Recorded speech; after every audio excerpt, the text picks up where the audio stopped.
Good morning, good afternoon, good evening, or good night, wherever you are. My name is Stark, and this is the Evan Studios weekly podcast. This week with an image that does not want to work. It does happen. Let's see if we can fix it. Probably just reloading the image is a better idea. I mean, let's be honest. A podcast without technical difficulties wouldn't be an Evan Studios weekly podcast. I just don't understand why it's being so. Here we go. Here we go. Let me try rename it. I don't know why this happened this time. And now with the cool transition, well, it worked. Welcome everybody to the Evan Studios weekly podcast. Today is March 12, 2025, and this is episode number 10. First I want to go back to do what we used to do, which is giving the roll call. And right now I noticed we have Foster and Ariane in the chat. What up, guys?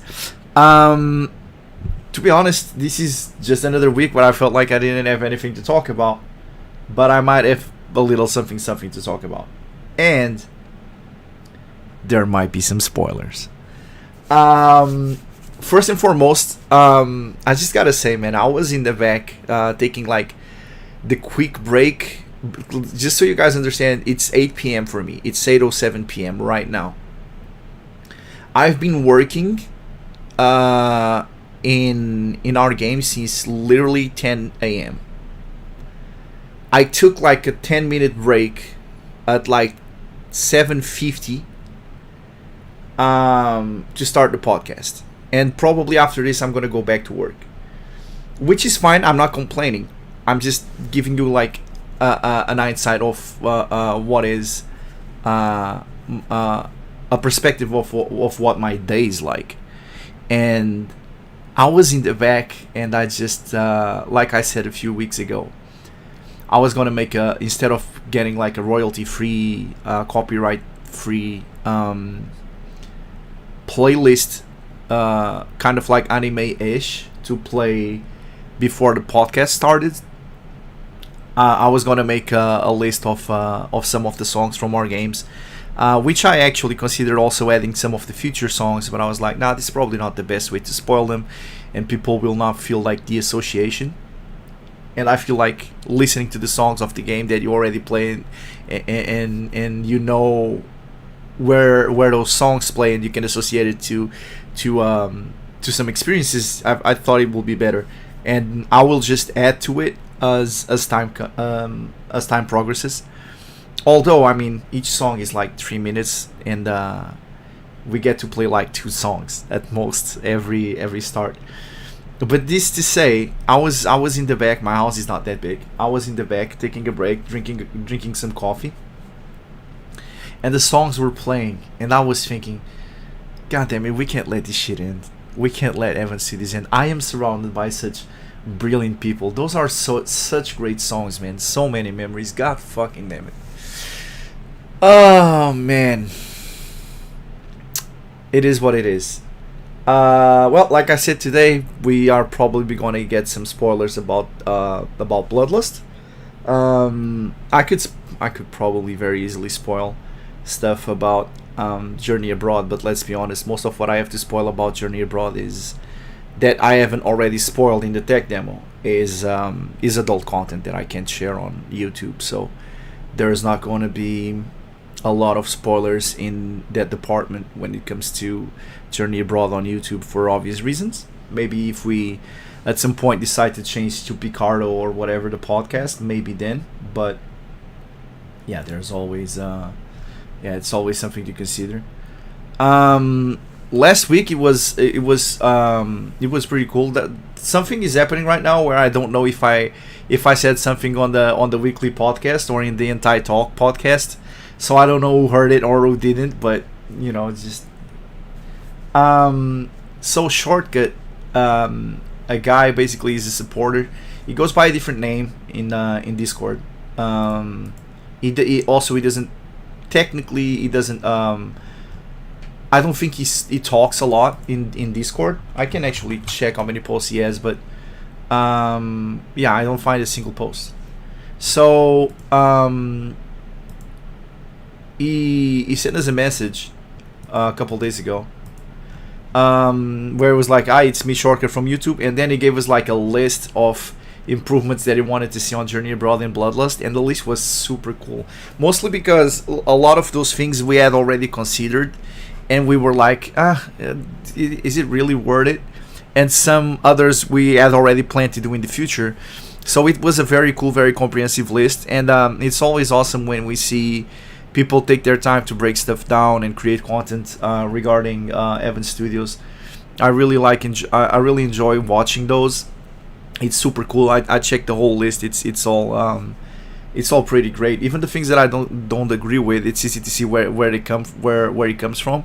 But also at the end, there's a lot of like insider knowledge that we know, like, oh, this is not doable because of this, or we have something else reserved for that. It's whatever.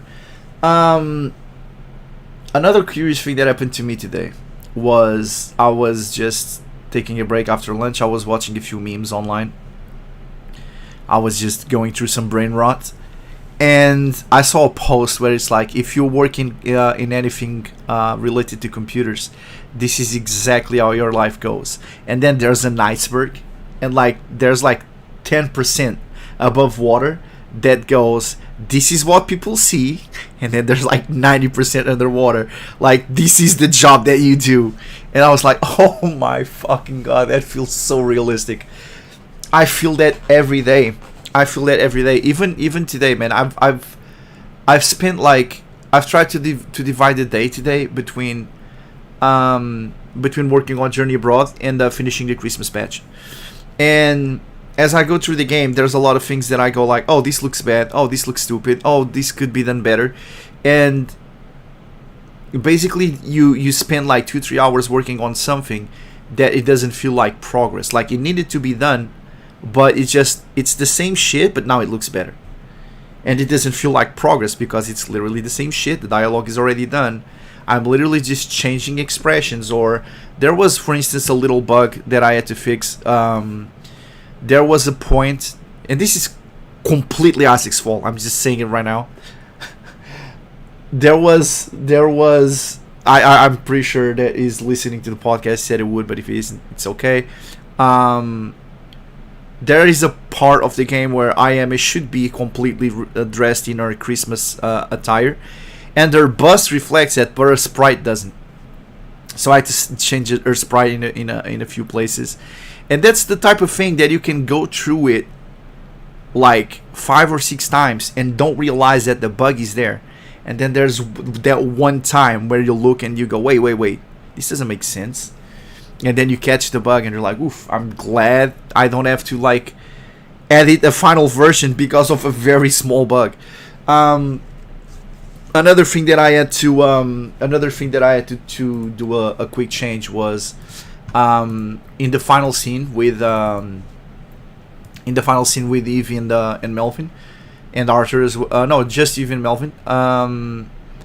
There were a few overlay, a bunch of overlay problems, and this overlay issue started happening the moment where we stopped releasing like full CGs and we started releasing images where they're like just a crop of the face to make the game not be as bloated in terms of like disk space.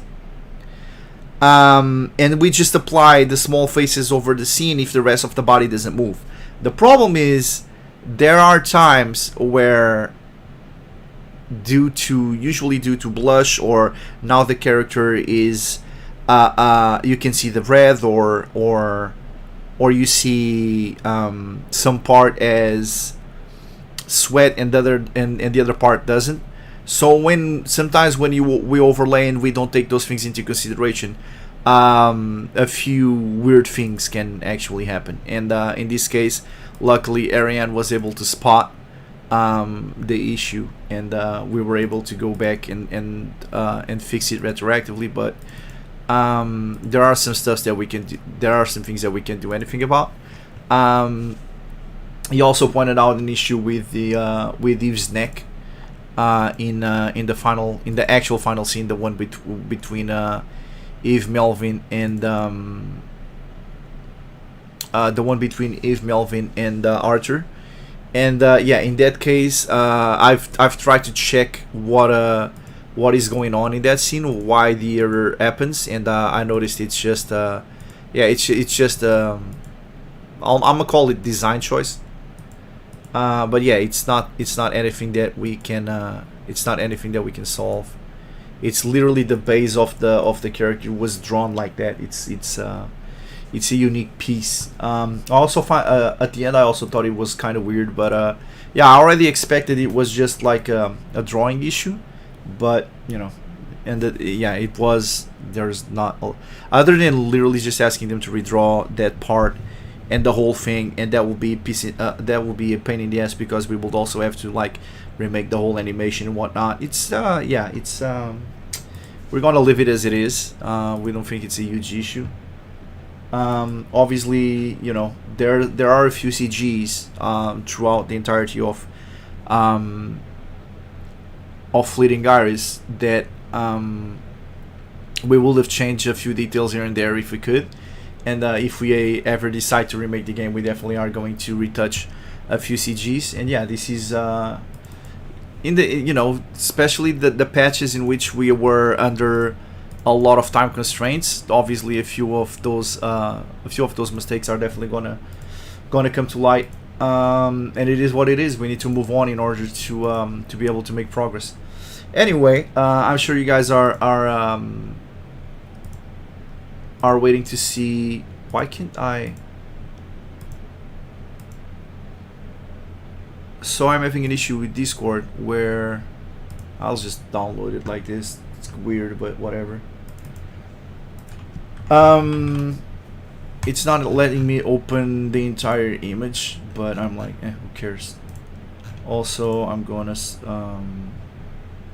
use the same method here instead of like extracting the whole thing. Okay, so you guys are probably wondering what kind of spoilers we have. Ariane checked it is a nice list. Yeah, the suggestion list. I also thought so. I thought it was pretty good. It clearly shows that that he cares about the game, that he tried them, and yeah, and that he's excited for it, which is really cool. Obviously, this is not what I wanted to do. This is not a thanks for watching. Just technical difficulties. Just me being silly. This is actually what I wanted to show you. Let's start with the surfer guy. Obviously, this is still a work in progress. But if you remember from the last podcast, I showed you a version of him that I saw that I didn't like. So this guy went like 3 stages, and all of them I felt like they had issues. And in one case, so this was the third and the one that we're working with.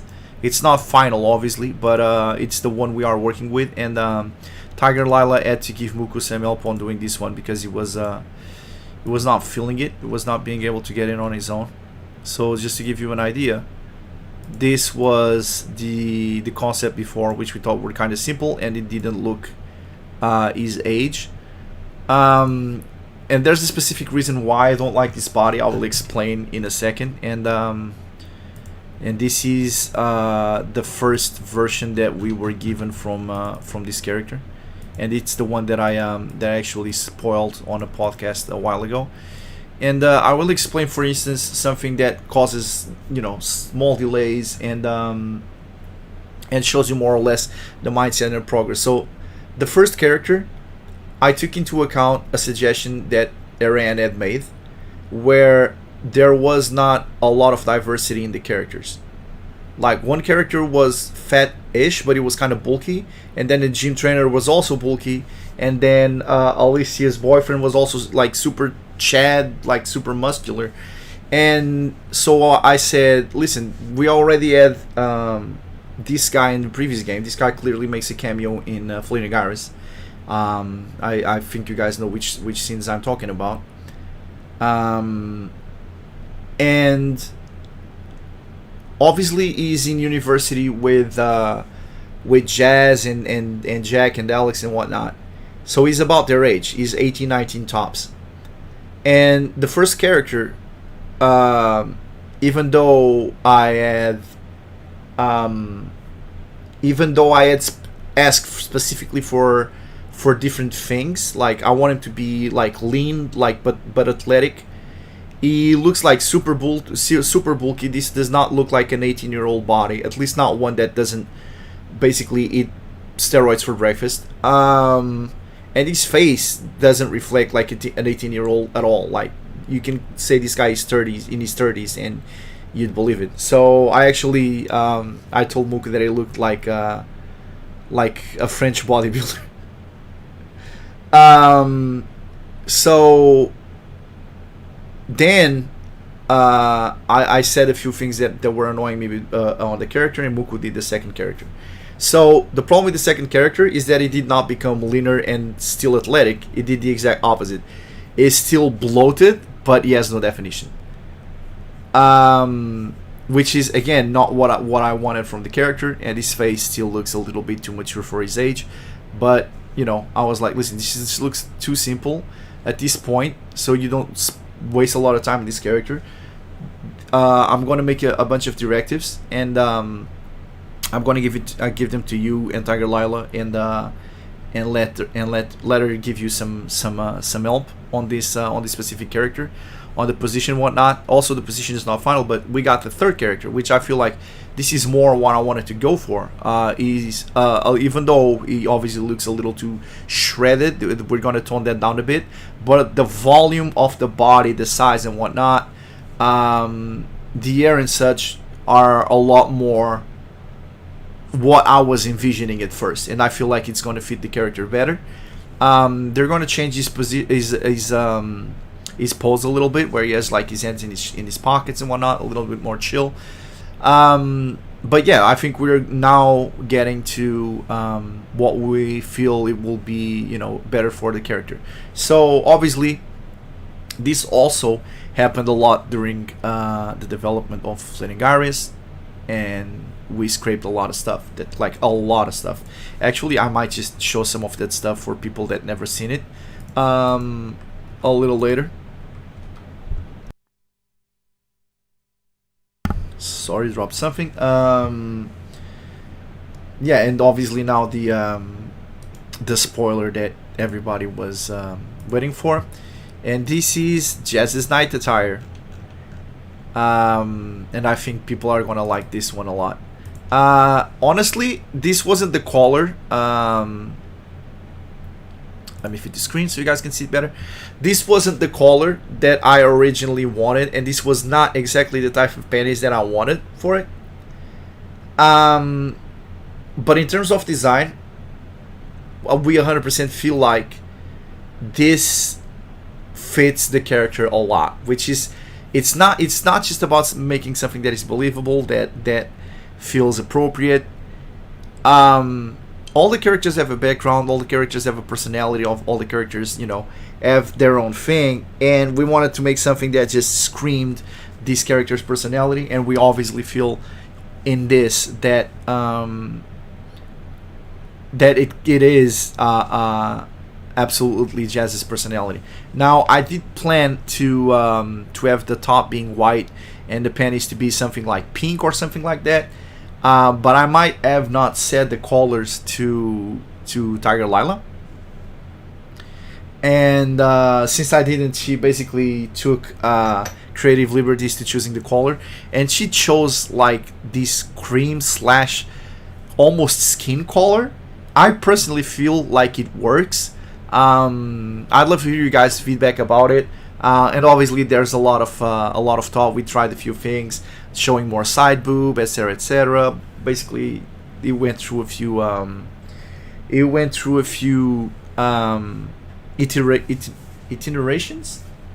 iterations. What is the word? Iteration. Yeah, there you go. English is hard. So yeah, the costume went through a few iterations, and I know it's just some sleeping attire and whatever. But when it comes to like these type of games, detail on stuff like this is underestimated. It's yeah, the time we put in this, it's definitely not wasted time. It's not overrated. This is definitely one of those things where I don't feel like spending a few extra hours to make sure that you get it right, and the character looks incredibly sexy and whatnot.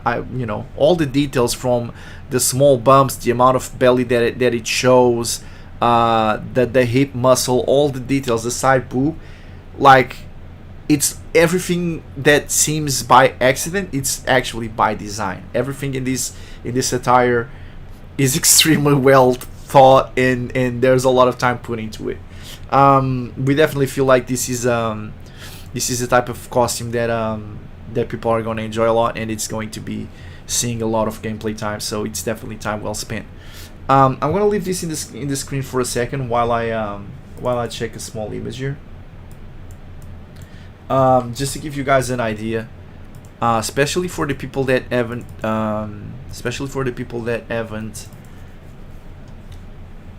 played Fleeting Iris since the start, and obviously now I need to take into account that a lot of these images are not safe for work. So let me find things that are.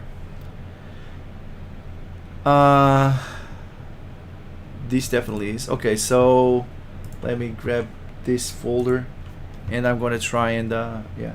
So I'm gonna show you guys what was, for instance, the very first face of Ayame, and he went through a lot ever since, obviously.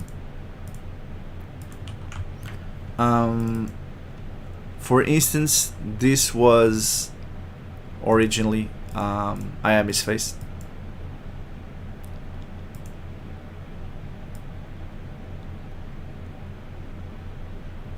It is fine. This was originally Ayame's face. Obviously, this went through a lot of work. But yeah, a lot of people have never got to see some of this detail. And some of it also actually made it through the game for a few versions, but they were removed very early. This was, for instance, Arthur's second design, and it's important to understand that actually Jack's boss,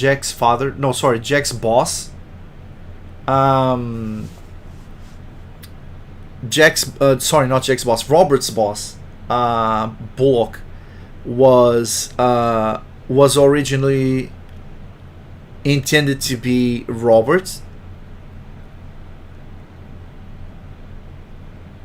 and we felt like he looked a little bit too cool, and not like accessible or relatable at all. Like we felt he didn't fit the character, and he looked a little too old. We are actually super happy with the final design for Robert. So when we decided that it didn't look good as Robert's father, as the Robert's design, we were like, how about we make him Robert's father? And we were like, he already has a suit, he looks like this and that. How about we make him Robert's boss? And that's how Bullock was initially meant to be. Robert became Robert's boss, and for a while there, he was also almost Arthur's father, Arthur. But then we had this design for Arthur, which obviously isn't final. We now know what is what exactly Arthur looks like. Another example of a character. This was the first. Sorry, this wasn't the first. Give me a second. What image is this? Okay, cool. Let me see, because I'm pretty sure I need to find the proper Adriana here. because oh my god, I feel like no character has been through as much scrutiny as Adriana has.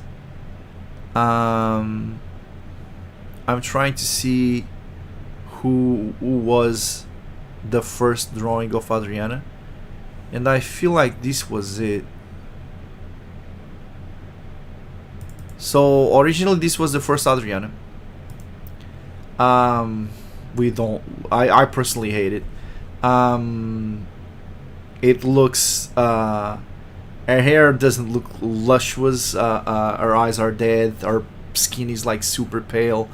The design idea, the pose and whatnot, all of it obviously translated to what is sorry, what is currently the Adriana that we have now. But yeah, it was missing a lot. I don't think this one actually ever saw the light of day in terms of gameplay. And this was kind of like the second version. I feel like this one actually was in the game for a while. They tried to do a little something with the necklace, with the jewels, make her color. And it went from like too white to kind of like grayish. The lipstick and whatever. So we tried to spice up the character, but you know, if we still felt that it was, you know, it didn't scream supermodel and whatnot. So this was the first sketch that I felt like, oh, okay, we might be onto something here. Obviously, this is closer to what the final what the final character actually looks like.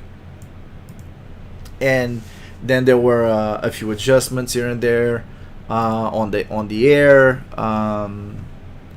We made some adjustments to our breast size. We made a few adjustments to basically a bunch of stuff.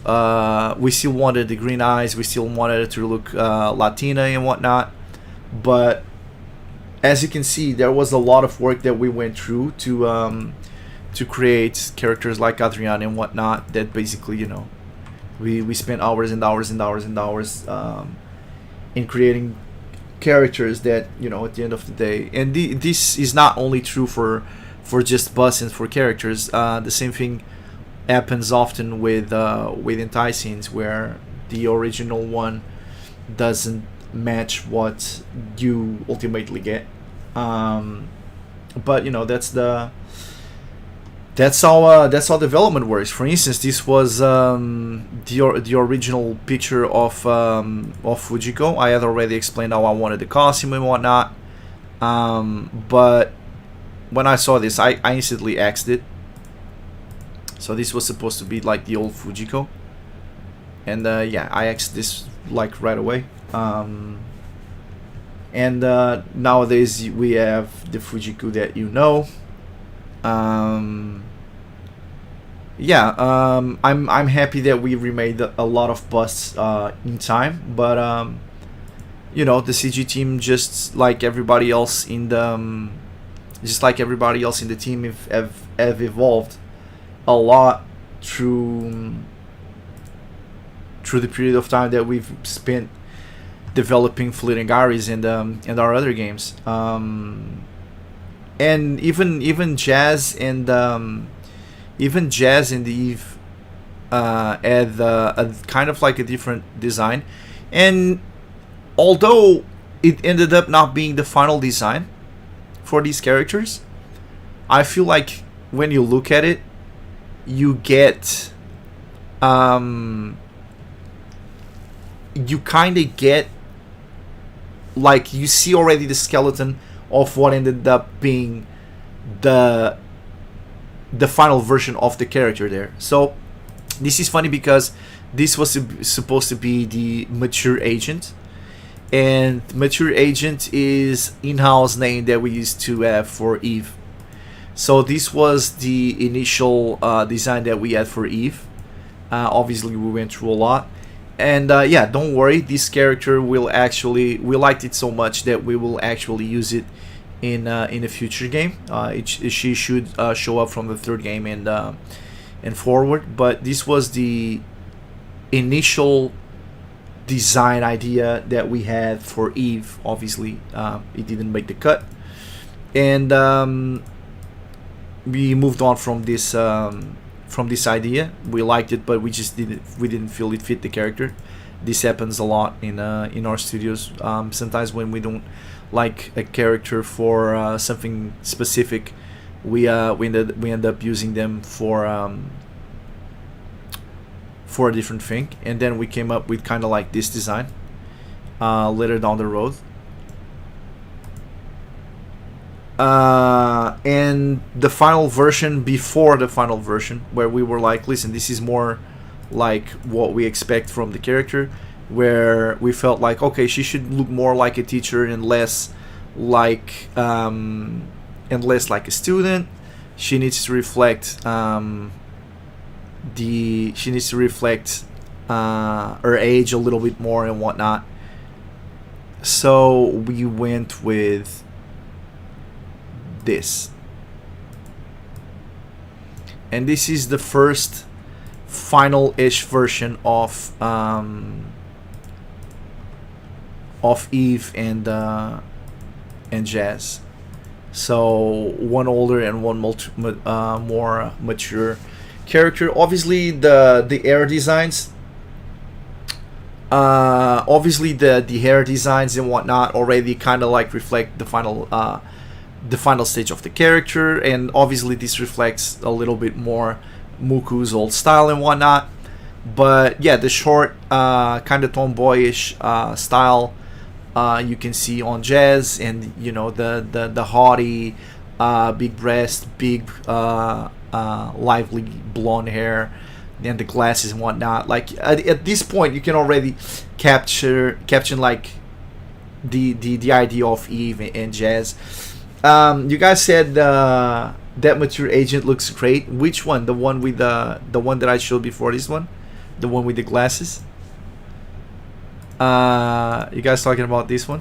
Give me a second. Or the student that we are actually going to add in the game in the future? You guys talking about? Sorry, this is a lot of images. You guys talking about this one or the other one? The student.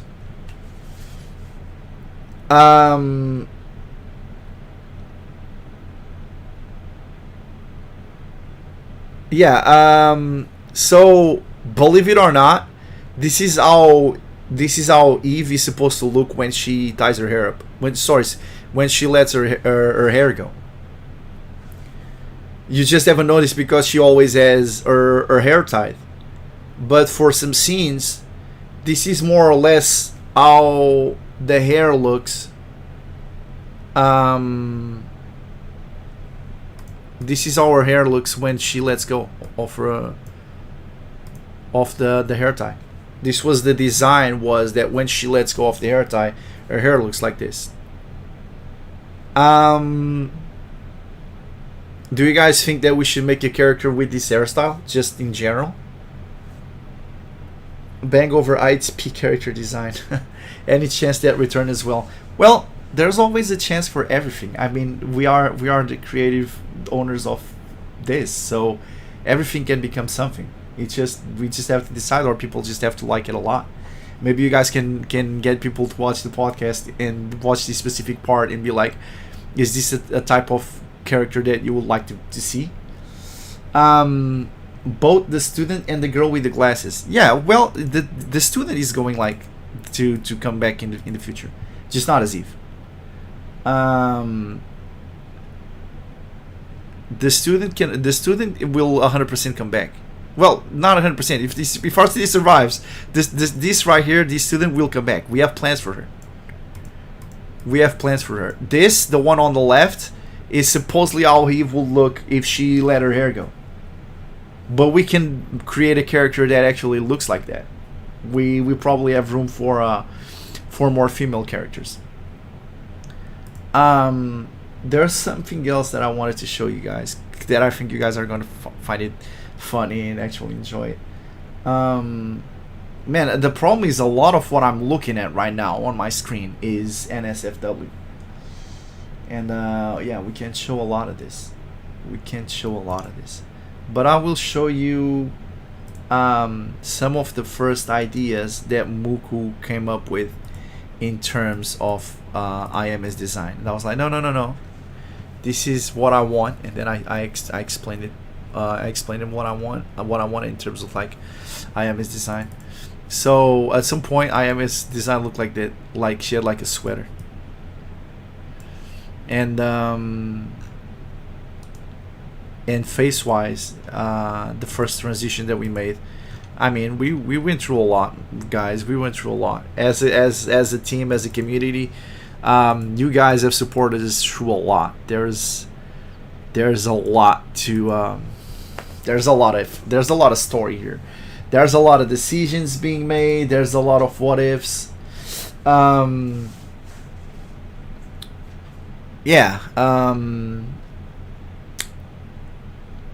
We've been through a lot, guys, and this might give you an idea of a lot of design choices that we go through that people actually never get to see, that never get to see the light of day.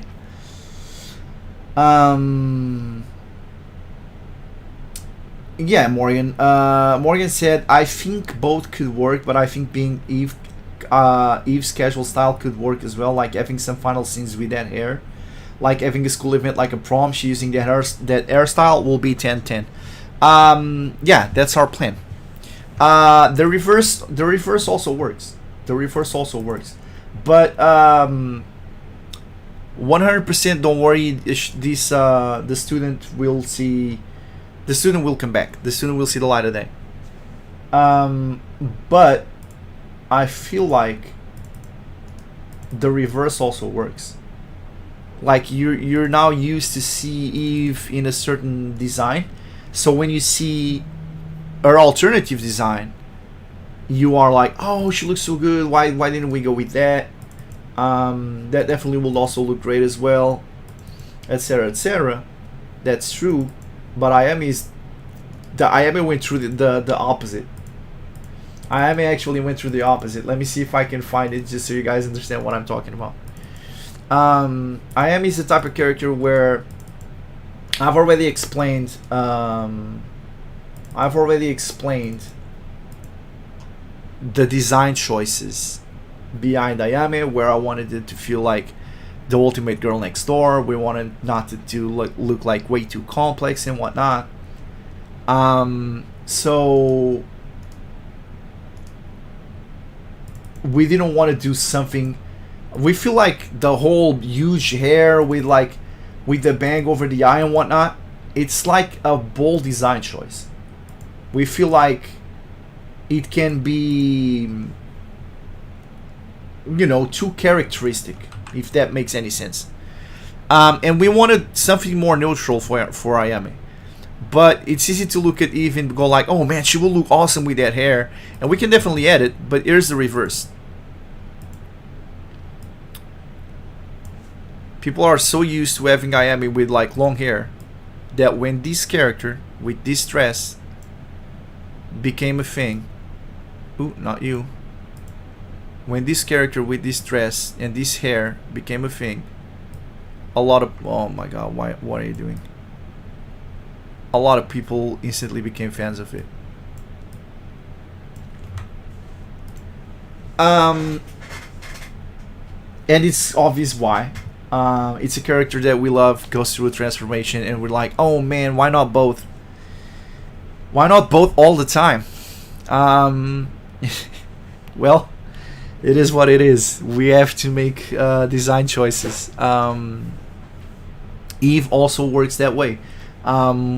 We feel like the ready to fight hair kempt up, the ponytail works for the character, but I definitely feel like the agent style, where you see like a more human, more approachable size of Eve, can be another side of her that we explore in, like it suggested, in some other occasions, where basically there's a metaphorical idea behind letting her hair down, where it feels like she's lowering her guard, like she's letting her guard down.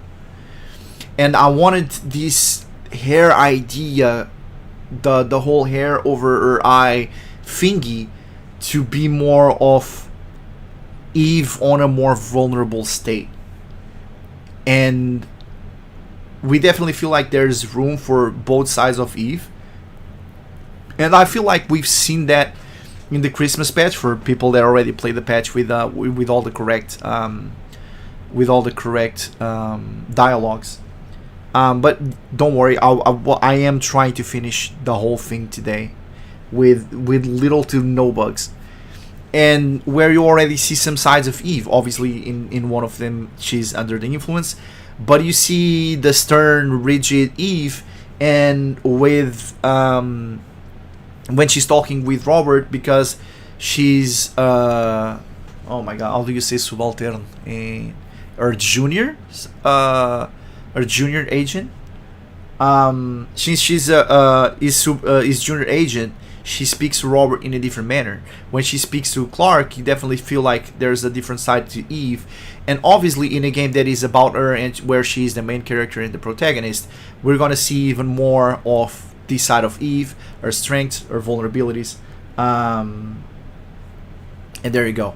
Also, Morgan, I'm not gonna do it for you, but technically I'm doing it because of you, so it's kind of the same. I've already designed the janitor / old man, and basically it kind of hits on Eve a little bit. And there's one day where I'm just gonna spoil it. There's one day where she's doing a mission like undercover in the school at night, and he sees her and she's being chased, and she's and basically she's being chased, and she has people chasing her in front of her and behind her, and she has no place to hide. And the janitor comes out of the janitor room, and she runs inside with him and asks him to lock the door, and and they come to an agreement in that moment. So I found a way to actually insert the old man and the janitor as the same person in the game, and actually have it make sense for the story. And yeah, there you go. So congratulations, you rat bastard, you're gonna get exactly what I wanted. Obviously, a great part of why we became what we became was because we listened to our community and our biggest fans, and obviously this is going to reflect on a bunch of ideas and costumes and a lot more BDSM and leather and such, because Foster asks a lot for it. So yeah, we definitely listen. It's 7 studios. If we survive, we survive. If we don't, we at least gave our supporters what they wanted. So this is just to give you guys an idea that sometimes it's more complex to judge the amount of work that we put into something than just playing the game, because people have no idea how many approaches have we tried about something, about a script, about a menu. How many times have we designed a button? How many times have we rewritten a piece of dialogue? How many times we were like, oh, this part of the story doesn't sound good, let's scrape it and write something else that looks better. And today, I like I said at the beginning of the podcast, I didn't have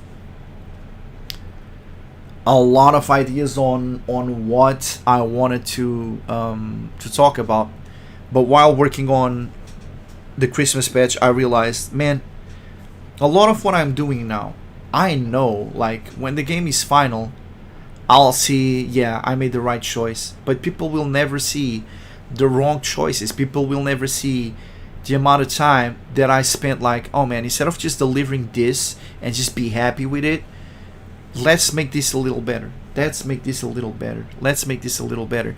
And people don't see that. People just see the better. People just see the final. And sometimes it hurts, especially when in a team like mine, where I know that people are working so hard and trying so hard and are so passionate about what they do, and someone goes, oh, you guys haven't achieved anything because you're lazy, or because you didn't do this, or because you didn't do that. I mean, we're human, man. It hurts. it hurts. Even if we don't value someone's opinion on something, it still hurts. It hurts because we know what we have sacrificed and continue to sacrifice every day. And people just don't see it, but because how could they?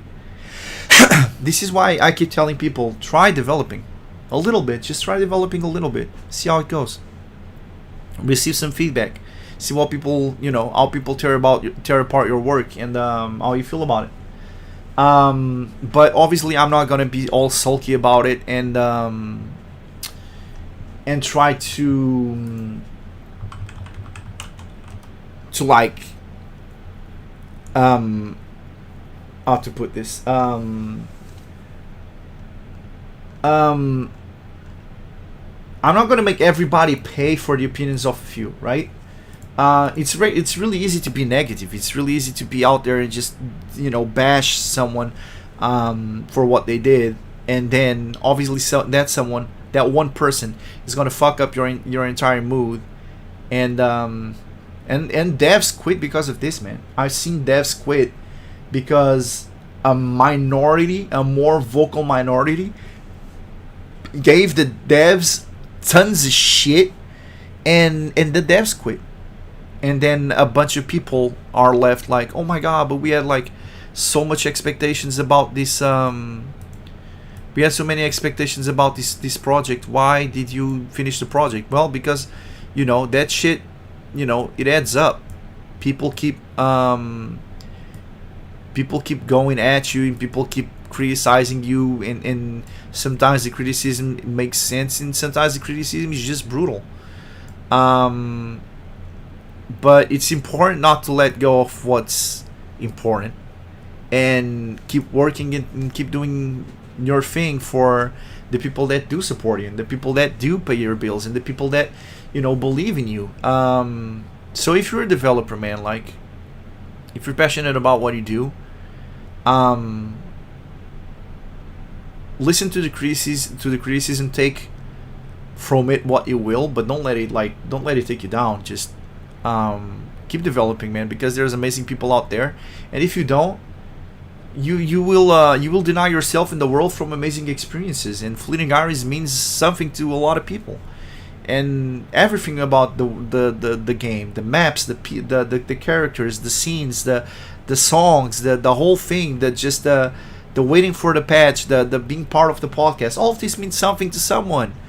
So be nice, man. Just forget about the negativity. Stick to the positivity, and if it works, it works, and if it doesn't, it doesn't. But at the end of the day, don't let a more vocal negative minority deny the world of something that could be super great. And when you look at the screen, I mean, look where we started, look where we had, and we could be rich, we could be this, we could be that, but we have our story, and our story is great. I love where we came, how far we came, and especially above all, I love the people who we came far with. And that's Evan Studios. It's not just us, it's you. It's your fetishes, your passion, your suggestions. That's the game.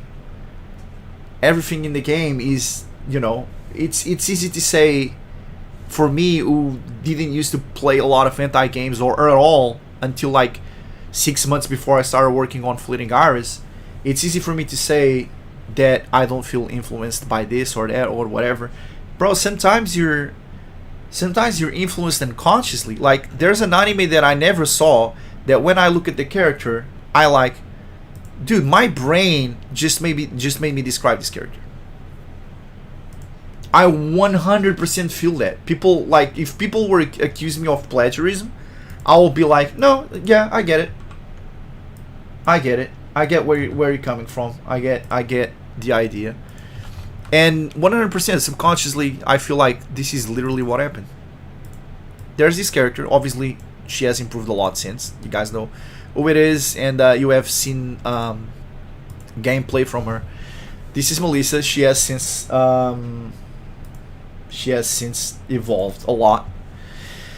And then people showed me High School of the Dead or whatever the fuck it's called, and I instantly saw like the similarities in design. My brain subconsciously might have made me describe a character that I only had seen like a couple times. Now, mind you that, like I explained once, when creating the characters for Unlucky Chronicles, I was making sure that all the characters looked different and had like different characters and different personalities and different traits. So Ayame went with the brown eyes with the black hair, black long hair, Ultimate Girl Next Door. With Eve, we went with the tomboyish red hair, green eyes. With Eve, we went with the blonde bombshell with the blue eyes. With Luna, we went with the blue hair, like the dark blue hair, with I think the dark blue eyes and whatnot. When it came to Melissa, we wanted something different. We went with the purple hair and like the reddish pink eyes.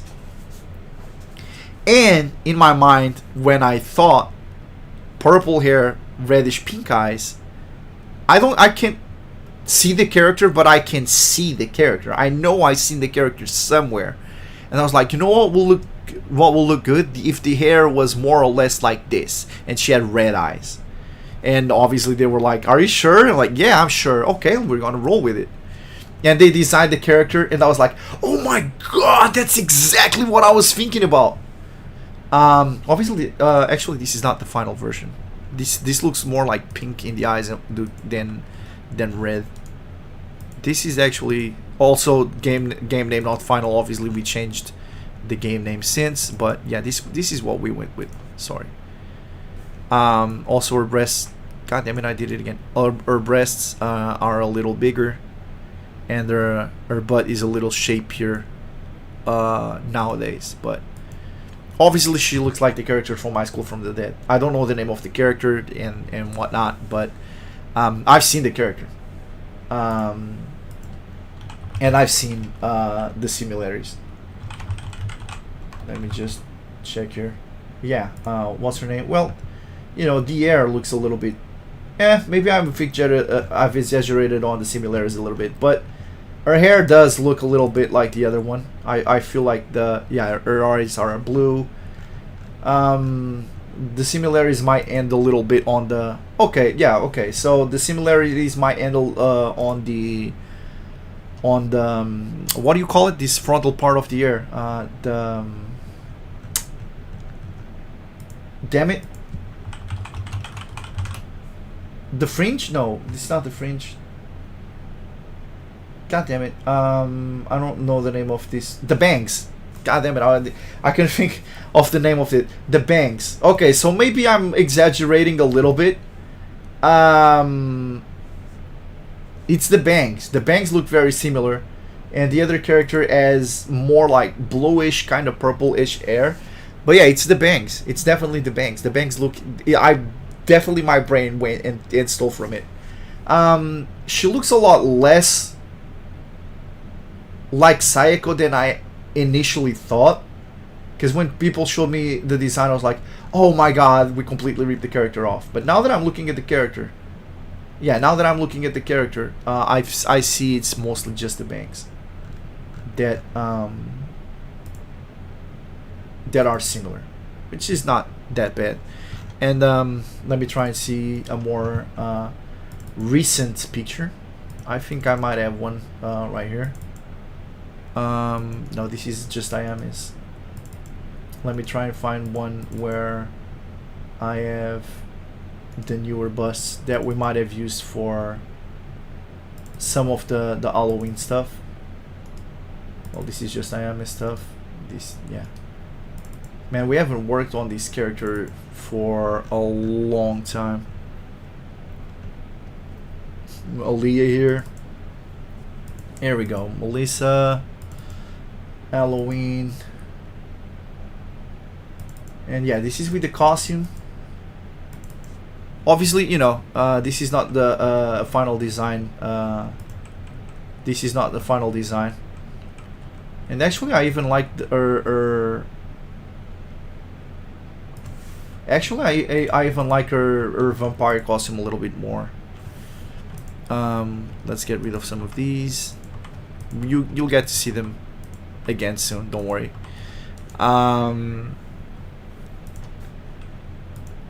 But yeah, the bangs are definitely a dead tail. It's very similar. Obviously, this character has been designed. This state of the character has been designed for a while now. This character has been around for a while now, so she definitely will receive upgrades when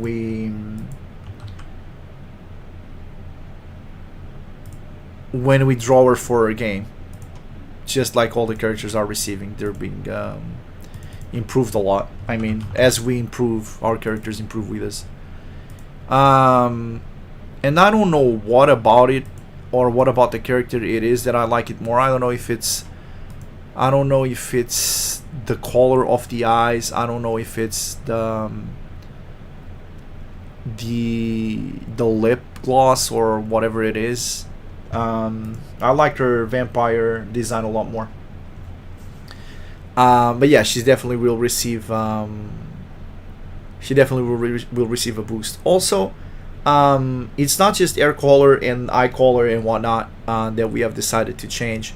For instance, Ayame seems as like a regular body where she looks sexy but nothing is too exaggerated, while Eve obviously has like the big breasts, Jazz as like the thighs and like the muscular body. Luna is the more like skinny girl, while Melissa is gonna have like the fat ass, like the fattest from all of our characters. So yeah, we're also gonna give people with different fetishes, people with different fetishes are going to also get different results in different characters. The smug aura, it could be. Morgan says, yeah, it might be the smug aura. It just looks great. There's something like, and it fits the character because the character is like super smug. So I feel like the image on the right reflects the character more. We will definitely take that into account when drawing the character. 100% we're going to take that into account.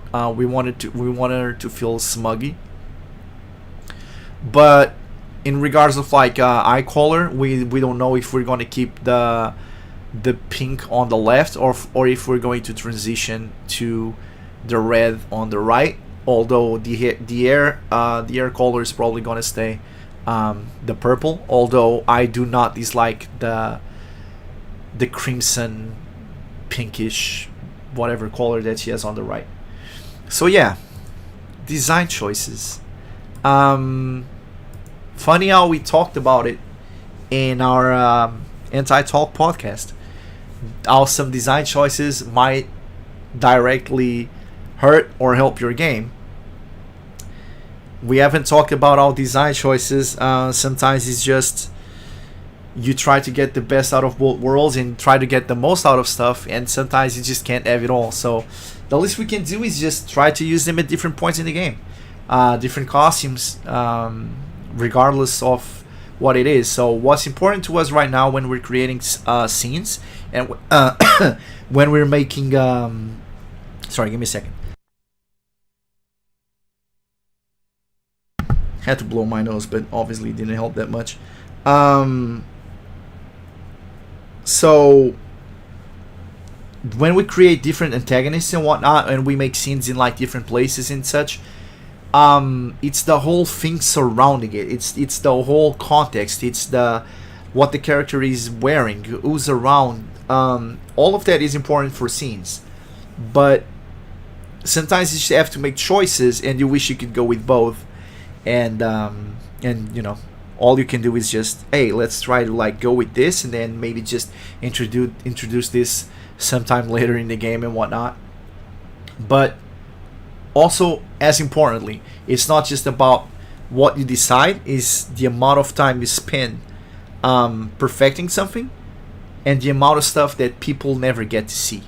And it's always a shame because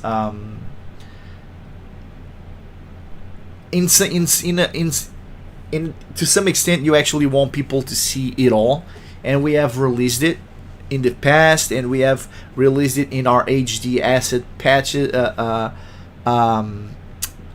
packs and whatnot. But yeah, unless you're a fan of F series for a long time, we tried adding this stuff to the museum. We tried, we had a bunch of ideas for all this stuff, but at the end of the day, unless people are here, people will never get to see all the stuff that we don't actually use in the game, but we spend a lot of time into it. But at least some of the stuff that we can reuse in the future, and we are planning to reuse in the future.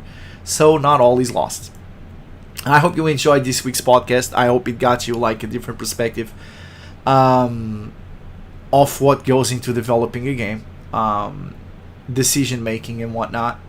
And it also, might bring you a little closer, a little bit more into the studio and what we're doing and whatnot. And I also hope you enjoyed the spoilers, because that costume is really, really good. And incidentally, we ended up spoiling some more stuff from future characters or Eve's design and what you're going to be able to see in the future and whatnot. So there's always that. Thank you so much for showing up yet another week. Thank you so much for the participation in the chat. And it always helps when you have someone on the other side asking questions and making suggestions, giving you feedback. But my voice is about to go because I'm old, and I can't use any parts of my body for too much or it starts going bad. Thank you so much for another week. Thank you. I have nothing to desire, to wish for you as the same as every week. Much love, much health, much fortune, and I should see you guys on Friday. I'll see you guys then. For now, peace out. Have the rest of a wonderful week.